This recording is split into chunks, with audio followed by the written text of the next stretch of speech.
ഇവിടെ ഹൈന്ദവ സഹോദരങ്ങളെ ക്രിസ്ത്യാനികളൊക്കെയാണ് നമ്മൾ എന്താ പറയാ, കാഫ്, നമ്മൾ മീമ്.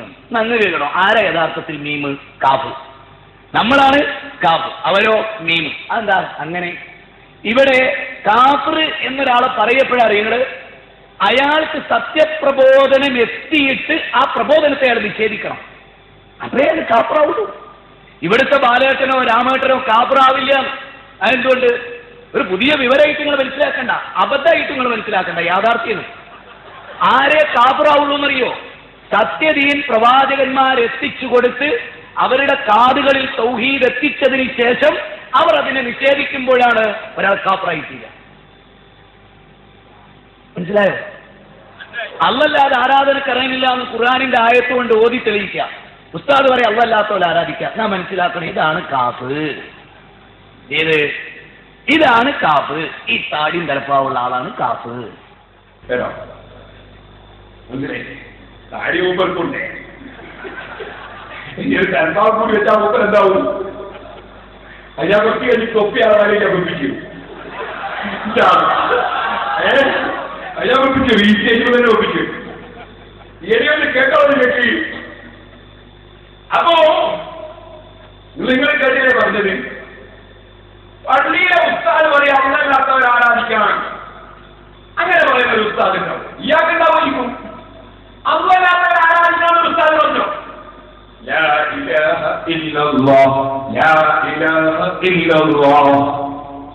ഒറ്റ സദസ്സിൽ 70,000 പ്രാർത്ഥന ചെല്ലുന്നതായി മുസ്ലിം. അതിന്റെ അർത്ഥം ആരാധനക്കർഹൻ അല്ലാഹുവല്ലാതെ ഇല്ല, ആരാധ്യൻ അല്ലാഹുവല്ലാതെ ഇല്ല. ഇത് ഒറ്റ സദസ്സിൽ 70,000 പ്രാവശ്യം നമ്മൾ ചൊല്ലുമ്പോ അത് പാടില്ല എന്ന് പറഞ്ഞ് നടക്കുന്നവരാണ് മൗലവിമാര്.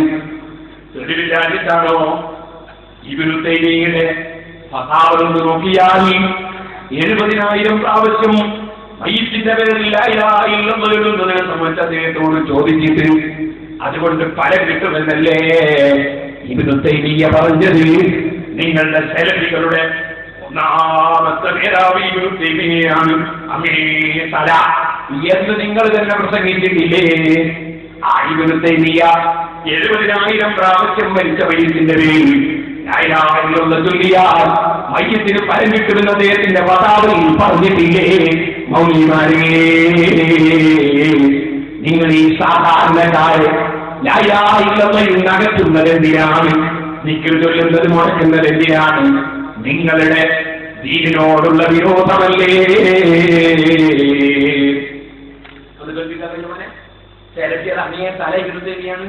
മനസ്സിലായില്ലേ? അങ്ങേ തല മുതൽ ശൈഖുൽ ഇസ്ലാം ഇബ്നു തൈമിയ്യ മുതൽ ഇപ്പൊ അടുത്ത് മരിച്ച നാസിറുദ്ദീൻ അൽബാനി വരെ, കേരളത്തിലുണ്ടായിരുന്ന KM മൗലവി മുതൽ KP മുഹമ്മദ് അലി ഉമർ മൗലവി വരെ. മനസ്സിലായില്ലേ? അങ്ങേ തല മുതൽ ശൈഖുൽ ഇസ്ലാം ഇബ്നു തൈമിയ്യ മുതൽ ഇപ്പൊ അടുത്ത് മരിച്ച നാസിറുദ്ദീൻ അൽബാനി വരെ, കേരളത്തിലുണ്ടായിരുന്ന KM മൗലവി മുതൽ KP മുഹമ്മദ് അലി ഉമർ മൗലവി വരെ. നിങ്ങൾ കേട്ടോ, സലഫി പണ്ഡിതന്മാരുടെ അങ്ങേത്തല ഇബ്നു തൈമിയ്യ. സലഫ് എന്ന് പറയുന്നത് എന്റെ 3 നൂറ്റാണ്ടിൽ ജീവിച്ച ആൾക്കാരല്ല. അത് ആ 3 നൂറ്റാണ്ട് കഴിഞ്ഞ് പിന്നെ ഒരു 300 കൊല്ലം കഴിഞ്ഞാൽ ജനിച്ചതന്നെ. അതിന് ഇബ്നു തൈമിയ്യ ജനിച്ചതിന് 3 നൂറ്റാണ്ട് കഴിഞ്ഞ് പിന്നെയും ഏകദേശം 4 നൂറ്റാണ്ടോളം കഴിയുമ്പോൾ ജനിക്കുന്നത്. അയാളാണ് ഓരോ സലഫികൾ അങ്ങേത്തല. ഒബാത്തായിട്ട് 700 കൊല്ലം കഴിഞ്ഞതിന് ശേഷം ഇവർ അങ്ങേത്തല. പിന്നെ ഇവർക്ക് സ്ഥലമുണ്ടോ? 700 കൊല്ലം